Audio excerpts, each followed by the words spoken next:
আসসালামু আলাইকুম প্রিয় দর্শক, অন্য মঞ্চের আলাপ চাইতায় আপনাদের সকলকে আমন্ত্রণ জানাই। প্রধান ওয়াকারুজ্জামান যাদেরকে 2024-এর 5ই আগস্টে মূলধারার রাজনীতিতে নিয়ে এসেছেন, তারা যদি নেতৃত্বে না থাকতে পারেন, তাহলে যেসব দর কষাকষির মাধ্যমে সেনাপ্রধান ওয়াকারুজ্জামান জেনারেলদের একাংশকে সেফ এক্সিট দিয়েছেন গত কমাসে, এবং যাদের একটা অংশ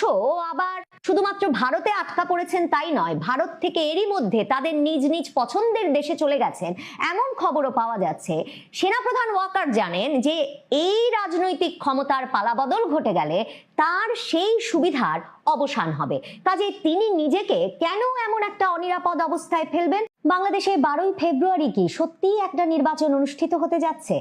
এ প্রসঙ্গে অত্যন্ত গুরুত্বপূর্ণ হচ্ছে সেনাবাহিনী নির্বাচনটি চাইছে কিনা সে বিষয়টি। বাংলাদেশের সেনাবাহিনী মানে সেনাপ্রধান ওয়াকারুজ্জামান 2025-এ কয়েক দফায়, ফেব্রুয়ারিতে একবার, মে মাসে একবার, এমনকি নভেম্বরের দিকেও আরেকবার, যে তাদের বাহিনী একরকমের মরিয়া হয়ে আছে ব্যারাকে ফিরে যাবার জন্য, সে বিষয়ে নানা সময় বক্তব্য দিলেও মনে রাখতে হবে সেনাবাহিনী, সেনাপ্রধান ওয়াকারুজ্জামান বরাবর এই সেনাবাহিনীকে ফিরিয়ে নিয়ে যেতে হবে, আপনারা আপনাদের আইন শৃঙ্খলা রক্ষা করুন, দেখুন পারুন কিনা, এ ধরনের যে একটা মানে দর কষাকষিতে যেতে চাইছিলেন, তার বিপরীতে বরাবর ছিল সেনাবাহিনীর ভেতরে বাইরে সেনা কর্মকর্তাদের বিষয়ে যে ধরনের তদন্ত, সেনাবাহিনীর একেবারে জেনারেল পর্যায় থেকে শুরু করে উচ্চপদস্থ কর্মকর্তাদের বিরুদ্ধে একের পর এক সামরিক আদালত, বেসামরিক আদালতের তদন্ত, বেসামরিক আদালতে গিয়ে শেষ পর্যন্ত হাজিরা দেওয়ার ব্যবস্থা, গ্রেফতারি পরোয়ানা হওয়া, এবং জেনারেলদের কে কে যে সীমান্ত পেরিয়ে ভারত যে উপস্থিত হতে পারবেন সপরিবারে সস্ত্রীক, আর কাকে কাকে যে জেলে যেতে হবে, এসব নিয়ে জেরবার সেনাবাহিনী সত্যিকার অর্থেই এই রাজনৈতিক ক্ষমতার কেন্দ্র ছেড়ে যেতে চাইছে কিনা, কিংবা নির্বাচনের পর একটা নতুন ক্ষমতা কেন্দ্র তৈরি হলে, মানে এখন যাদের সাথে তাদের দর কষাকষি, তাদের পরিবর্তে অন্য কোনো দল ক্ষমতায় এলে যে নতুন একটা পরিস্থিতি তৈরি হবে, সেটা সেনাবাহিনী সামাল দিতে পারবে কিনা। ওয়াকারুজ্জামান থেকে শুরু করে এখন নিজেদেরকে মোটামুটি নিরাপদ রেখেছেন, নিরাপদ বলে ভাবছেন যে জেনারেলেরা, তারা আর নিরাপদ থাকবেন কিনা, এই হিসাব নিকাশগুলো সেনাবাহিনী অত্যন্ত গুরুত্বের সঙ্গে করছে। সেনাবাহিনী ভাবছে সেনাবাহিনীর নেতৃত্ব যে গুরুত্বের সঙ্গে পাকিস্তান সেনাবাহিনীর মডেলের কথা বিবেচনা করছে, এমনকি একেবারে সর্বসাম্প্রতিক বিমান বাহিনী প্রধানের পাকিস্তান সফরে গিয়ে এই শেষ মুহূর্তে পাকিস্তান থেকে যুদ্ধ বিমান বহর কেনবার যে সিদ্ধান্ত, সেটা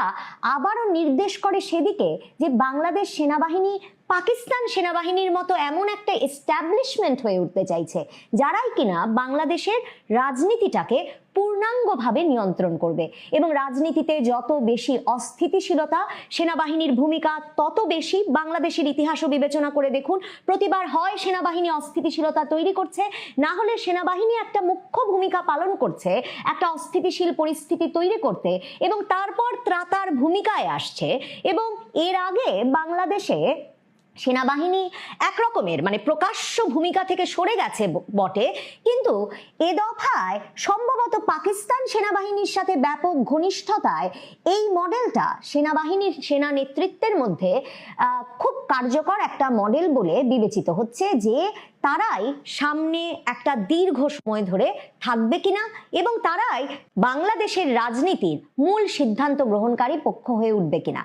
দেখেন, বিএনপি যদি ক্ষমতায় আসে, এই হিসাবটা কিন্তু কোনোভাবেই যে সেনাপ্রধান ওয়াকারুজ্জামান করছিলেন না, যে তারেক রহমানের নেতৃত্বাধীন একটা মানে নতুন করে চাঙা হওয়া দল বিএনপির ক্ষমতায় আসার সম্ভাবনা যে তারা বিবেচনা করছিলেন না, তার প্রমাণ ডিসেম্বরের মাঝামাঝি পর্যন্ত কিন্তু তারেক রহমানের আসবার ব্যাপারে কোনো গ্রিন সিগন্যাল সেনাবাহিনীর পক্ষ থেকে দেওয়া হয় নাই। সেনাবাহিনী 2024 সালের 5ই আগস্ট ক্ষমতা নিয়ে, মানে শেখ হাসিনা চলে গেছেন, তারা দায়িত্বে আছেন, এই ঘোষণা করে প্রথম বাংলাদেশের রাজনীতির মূল ধারায় জামায়াতে ইসলামী হেফাজতে ইসলাম বাংলাদেশের নেতৃবৃন্দ মামুনুল হকের মতো নেতাদেরকে বাংলাদেশের রাজনীতির মূল আলোচনায় মূল ধারায় নিয়ে এলেন। এটা সেনাপ্রধান ওয়াকারুজ্জামানের 2024 সালের 5ই আগস্টের আন্দোলনের পর সরাসরি একটা অবদান বাংলাদেশের রাজনীতিতে। ধর্ম ভিত্তিক রাজনীতি করেন যে গোষ্ঠীটা, তাদেরকে রাজনীতির মূল ধারায় নিয়ে আসা এবং অন্য যেই সব দল রাজনীতিটাকে ধর্মভিত্তিক রাজনীতি করেন না, সেসব দলকে এই দলগুলোর সাথে মিলিয়ে রাজনীতি করতে বাধ্য করা এবং তার ফলে একটা সামাজিক রাজনৈতিক চিরস্থায়ী অস্থিতিশীলতার দিকে নিয়ে যাওয়া, এটাও একটা সম্পূর্ণত পাকিস্তান মডেল। 90-এর গণ আন্দোলনের পর যেই গণ আন্দোলনে বিপুল জনশক্তিতে এবং সমর্থনে জামায়াতে ইসলামী রাস্তায় ছিল, সেই আন্দোলনের পরে যে 3 জোটের রূপরেখা কিংবা মূল যে আলোচনা গণতন্ত্রের ফিরবার, সেখানে কিন্তু জামায়াতে ইসলামীকে বিএনপি, আওয়ামী লীগ এবং তখন শক্তিশালী বাম দলগুলো অন্তর্ভুক্ত করে নাই। তখন আলোচনা হয়েছে আওয়ামী লীগ নেতৃত্বাধীন 8 দল, বেগম খালেদা জিয়া মানে বিএনপির নেতৃত্বাধীন 7 দল, আর বাম দলগুলোর জোট 5 দলের মধ্যে, এবং সেই 3 জোটই আসলে পুরো রূপরেখাটা প্রণয়ন করেছে। তার মানে এই যে বাংলাদেশের বিএনপি আওয়ামী লীগ যে দ্বিদলীয় ব্যবস্থা চলছিল, সেই ব্যবস্থায় বরাবর একটা মিউচুয়াল আন্ডারস্ট্যান্ডিং ছিল যে ধর্মভিত্তিক রাজনৈতিক দলগুলো রাজনীতি করবে বটে, কিন্তু তারা বাংলাদেশের প্রধানতম রাজনৈতিক দিক নির্দেশক দল হয়ে উঠবে না। কিন্তু ওয়াকারুজ্জামান 2024-এর 5ই আগস্টের পর বাংলাদেশের রাজনীতিতে এই এলিমেন্টটা যুক্ত করলেন এবং তার পরিকল্পনা ছিল যে খালেদা জিয়া মুক্ত হবেন, কিন্তু জানুয়ারি মাসে তিনি খালেদা জিয়াকে লন্ডনে চিকিৎসায় পাঠিয়ে দিলেন এবং এরপর যখন ফিরতে দিলেন তখনও কিন্তু খালেদা জিয়ার কোনো প্রকাশ্য সভা সমাবেশের কোনো রকম বা ভার্চুয়ালি কোথাও যোগ দিয়ে কথা বলারও কোনো অনুমোদন ছিল না। তারেক রহমানকে দেশে ফিরতে দেওয়া ওয়াকারুজ্জামানের পুরো পরিকল্পনার মধ্যে ছিল না, কারণ ওয়াকারুজ্জামান চাইছিলেন বা সেনা প্রধানের ওপর অ্যাসাইনমেন্টটা ছিল যে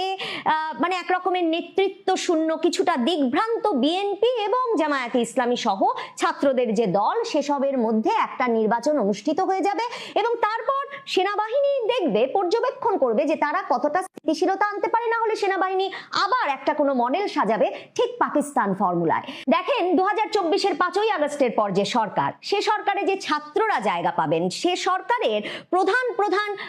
পদগুলো যে নিরপেক্ষ লোক না খুঁজে, মানে আগে যেমন খোঁজা হয়েছে অন্তর্বর্তীকালীন সরকারে বা তত্ত্বাবধায়ক সরকারের মডেলের ক্ষেত্রে, সেসব না খুঁজে এবার অন্তর্বর্তীকালীন সরকার যে বিএনপির সাজেশন, সাথে জামায়াতে ইসলামীর সাজেশন এবং ছাত্র প্রতিনিধিদের অংশগ্রহণের মাধ্যমে হবে। এই মডেল কার? এই মডেল সেনাপ্রধান ওয়াকারুজ্জামানের। বিএনপি ক্ষমতায় এলে সেনাপ্রধান ওয়াকারুজ্জামান বিপদে পড়বেন, কারণ সেনাপ্রধান ওয়াকারুজ্জামান জানেন যে তিনি মাসের পর মাস মির্জা ফখরুল ইসলাম আলমগীর যখন সেনা সদরে গিয়ে তার সঙ্গে সাক্ষাৎ করতে চেয়েছেন, একটা দ্রুত নির্বাচনের জন্য সেনাপ্রধানকে পাশে চেয়েছেন, সবচেয়ে বড় যে ক্ষেত্রে পাশে চেয়েছেন সেটা হচ্ছে তাদের নেতা তারেক রহমানকে ফিরিয়ে আনতে, সেনাপ্রধান ওয়াকারুজ্জামান সেক্ষেত্রে কোনো সমর্থন দেন নাই। সেনাপ্রধান ওয়াকারুজ্জামান জানেন যে নির্বাচনের যে কোনো পালা বদলে তিনি বিপদগ্রস্ত হবেন, কারণ তিনি চেষ্টা করেছিলেন বটে একটা রিফাইন্ড আওয়ামী লীগ, শেখ হাসিনাকে সরিয়ে দিয়ে হলেও একটা রিফাইন্ড আওয়ামী লীগ, নতুন ধরনের আওয়ামী লীগ সৃষ্টি, যখন তিনি তার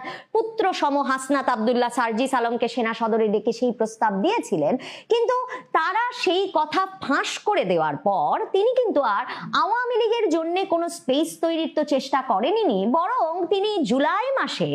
জুলাই পদযাত্রার সময় এনসিপিকে সেনা গাড়িতে করে নিরাপদে ফিরিয়ে এনে আর গুলি করে আওয়ামী লীগ সমর্থকদের মেরে প্রমাণ করেছেন যে তিনি কাদের সঙ্গে আছেন বা কাদের সঙ্গে থাকতে বাধ্য হচ্ছেন বা তার মূল অ্যাসাইনমেন্টটা কি। তাহলে সেনাপ্রধান ওয়াকারুজ্জামান এখন কোনো ক্ষমতার পালাবদল ঘটতে দেবেন কেন? অক্টোবরে মানবাধিকার সংগঠনগুলো হিসাব করে বলেছিল যে 24-এর 9ই আগস্ট থেকে 25-এর 30-এ সেপ্টেম্বর পর্যন্ত অন্তত 40 জনের মৃত্যু হয়েছে বিচার বহির্ভূত হত্যাকাণ্ডে। এই বিচার বহির্ভূত হত্যাকাণ্ডের হিসাব পাওয়া যায়। এছাড়া সারা বাংলাদেশে অজ্ঞাতনামা লাশের সংখ্যা যে সংকটজনক হারে প্রতি মাসে মাসে বাড়ছে, সেটাও কিন্তু এই বিপদের সময়েও মানবাধিকার সংগঠনগুলো প্রায়ই মনে করাচ্ছে। কিন্তু সেই গত বছরের সেপ্টেম্বর পর্যন্ত যে 40 জন বিচার বহির্ভূত হত্যাকাণ্ডের শিকার হয়েছিলেন, এদের সিংহভাগই সেনা হেফাজতে থাকার সময় মৃত্যুবরণ করেছেন, এবং যারা মারা গেছেন তাদের বেশিরভাগই, নিহত যারা হয়েছেন তাদের বেশিরভাগই বিএনপি বা এর অঙ্গ সংগঠনের নেতাকর্মী। সেই 2025 সালের জানুয়ারি মাসে আপনাদেরকে বলেছিলাম যে যৌথ বাহিনী বিএনপির ওপরেই তাদের অভিযান চালাচ্ছে। তার প্রমাণ হিসেবে চট্টগ্রামে যুবদল নেতা তৌহিদুর রহমান, যিনি বাবার কুলখানিতে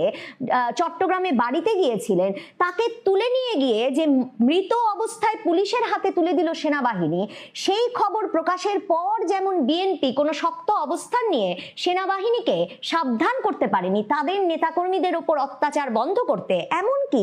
এই বছর এই যে 12ই জানুয়ারি তারিখেও চুয়াডাঙ্গায় পৌর বিএনপির, জীবননগর পৌর বিএনপির সাধারণ সম্পাদক শামসুজ্জামান ডাবলুকে ঠিক সেই একইভাবে তুলে নিয়ে গেছে সেনাবাহিনী, এবং তারপর মৃত অবস্থায় পুলিশের হাতে তুলে দিয়েছে, বা পুলিশ যখন হাসপাতালে নিয়ে গিয়েছে ততক্ষণে তাকে মৃত বলে ঘোষণা করেছে হাসপাতাল। তার মানে এই যে সেনাবাহিনী সারা বাংলাদেশে বিএনপির অঙ্গ সংগঠনের নেতাকর্মীদের ওপর গত 15-16 মাসে যে ভয়াবহ অত্যাচার চালিয়েছে, এই যে একের পর এক বিচার বহির্ভূত হত্যাকাণ্ডের ঘটনা ঘটিয়েছে, বিএনপি ক্ষমতায় এলে সেগুলোরও তো বিচারের মুখোমুখি হতে হবে সেনাপ্রধান ওয়াকারুজ্জামান সহ সেনা নেতৃত্বকে। কাজেই বিএনপি ক্ষমতায় চলে এলে সেনাপ্রধান ওয়াকারুজ্জামান নিশ্চিতভাবে বিপদে পড়বেন। বিএনপির শীর্ষ নেতৃত্ব জানেন যে তিনি এই বর্তমান নেতৃত্বকে যেমন রাজনীতিতে ফিরতে দিতে রাজি ছিলেন না, তেমনি তার পরিকল্পনা ছিল যে একরকম নিষ্ক্রিয় খালেদা জিয়ার নেতৃত্বে একটা বিএনপি জামাতের অংশগ্রহণমূলক নির্বাচন সেরে ফেলার, এমনকি তারেক রহমানকে শেষ মুহূর্ত পর্যন্ত দেশে আসতে বাধা প্রদান করতে। হাদির মৃত্যুর পর যে প্রতিক্রিয়া ঘটলো, মানে ডেইলি স্টার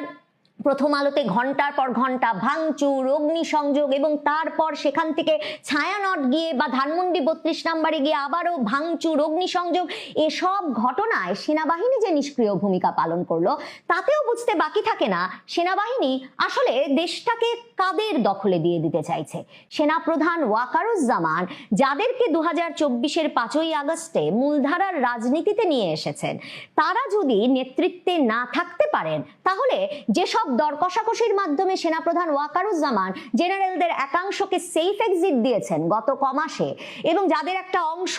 আবার শুধুমাত্র ভারতে আটকা পড়েছেন তাই নয়, ভারত থেকে এরই মধ্যে তাদের নিজ নিজ পছন্দের দেশে চলে গেছেন, এমন খবরও পাওয়া যাচ্ছে। সেনাপ্রধান ওয়াকার জানেন যে এই রাজনৈতিক ক্ষমতার পালাবদল ঘটে গেলে তার সেই সুবিধার অবসান হবে। কাজে তিনি নিজেকে কেন এমন একটা অনিরাপদ অবস্থায় ফেলবেন? বাংলাদেশ সেনাবাহিনী সব দিক থেকেই এখন পাকিস্তান সেনাবাহিনীর মডেল অনুসরণ করতে চাইছে, এবং সেদিক থেকেও একটা